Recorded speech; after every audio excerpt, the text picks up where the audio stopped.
অনেক অনেক বছর আগের কথা। একটা সবুজে ঘেরা রাজ্যের একেবারে শেষ প্রান্তে ছিল ঘন এক জঙ্গল।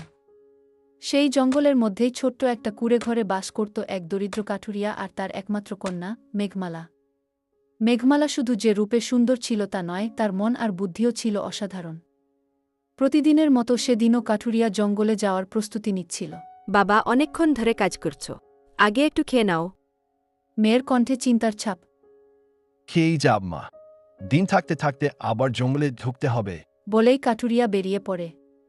মেয়ের মনে অজানা একটা ভয় জমে ওঠে, তবুও সে চুপচাপ বাবার জন্য অপেক্ষা করতে থাকে। জঙ্গলের ভেতর কাঠ কাটতে কাটতে কখন যে সন্ধ্যা নেমে আসে কাঠুরিয়া টেরই পায় না। হঠাৎ চারদিক থেকে ভেসে আসে হিংস্র প্রাণীর ডাক। হে আল্লাহ, আজ বুঝি প্রাণ নিয়ে ফিরতে পারব না।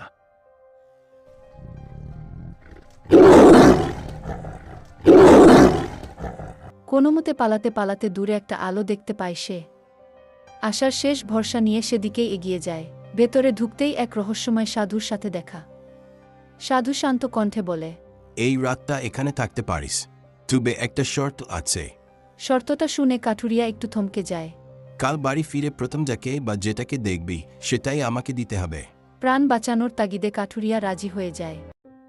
পরদিন সকালে বাড়ি ফিরে প্রথমেই তার চোখ পড়ে মেয়ের দিকে, মেঘমালা। কাঠুরিয়ার বুক ফেটে কান্না আসে। সব শুনে মেঘমালা শান্ত গলায় বলে, বাবা, তুমি কথা দিয়েছ, কথা রাখতে হবে। চল আমরা আবার যাই। সাধুর সামনে দাঁড়িয়ে মেঘমালার সাহস দেখে সে বিস্মিত হয়। সাধু বলে, তোমার বুদ্ধির পরীক্ষা নেব।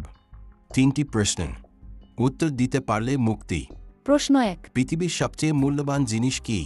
সময়, কারণ সময় একবার চলে গেলে আর ফিরে আসে না। প্রশ্ন 2, সবচেয়ে শক্তিশালী জিনিস কি? ভালোবাসা, কারণ ভালোবাসা সবকিছু জয় করতে পারে। প্রশ্ন 3, মানুষকে প্রকৃত সুখ দেয় কি? অন্যের মুখে হাসি ফোটানো। হঠাৎ চারপাশ আলোয় ভরে যায়।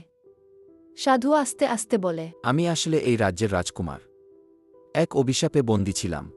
তোমার উত্তর আমাদের সবাইকে মুক্ত করেছে। রাজপ্রাসাদ আবার জীবন্ত হয়ে ওঠে। রাজকুমার মেঘমালাকে রানী হওয়ার প্রস্তাব দেয়। কাঠুরিয়া দ্বিধায় পড়ে গেলে রাজকুমার বলে, গুণের কাছে ধনগরিবের ভেদ নেই ই। অবশেষে মেঘমালা রাজি হয়। এরপর মেঘমালা রানী হয়ে রাজ্যকে ভালোবাসা আর গানে ভরিয়ে তোলে। আর সেই রাজ্য আবার সুখ আর শান্তিতে ভরে ওঠে।